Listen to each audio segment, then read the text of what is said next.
Hello everyone and welcome to the new Python video. Today I'm going to demystify the special self argument in Python classes in less than 5 minutes. So without further ado, let's get the ball rolling. As always, I'm in my Spider IDE, and on the left side we have a very simple car class with 3 methods defined.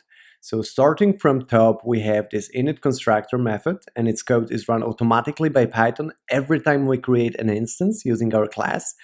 Next, we have our print mileage method with the self argument defined, and the last one doesn't have this special enigmatic self argument.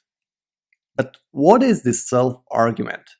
Well, first of all, self is called self by convention. And you don't have to name it this way if you don't want to, but it's good to stick to the convention.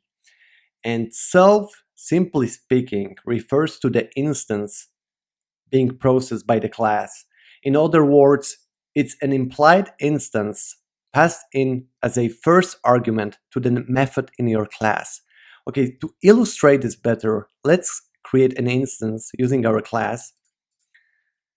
So I'm going to copy this car class. I'm going to say I1 equals car. And since we have some arguments, we have to fill them in. So let's say that we want a brand new car. So this is going to be 2020. And let's say that the mark, the make, we want to have BMW. Why not? Okay, so we have our instance. So when we created this instance, the self argument basically refers to the instance being processed.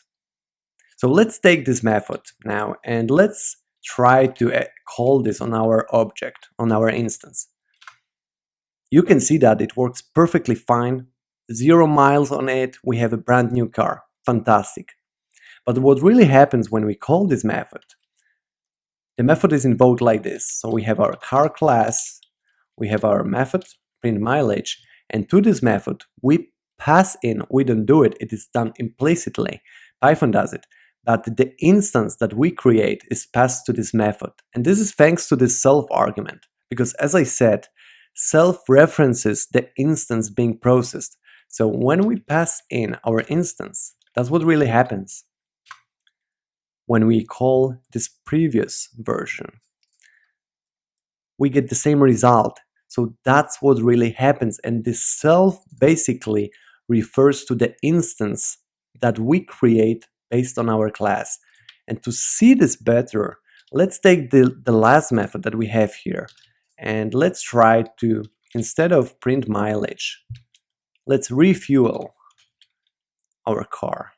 And when we pass this in, our instance, you can see that we get this type error exception, because it takes 0 positional arguments, this method, but 1 was given.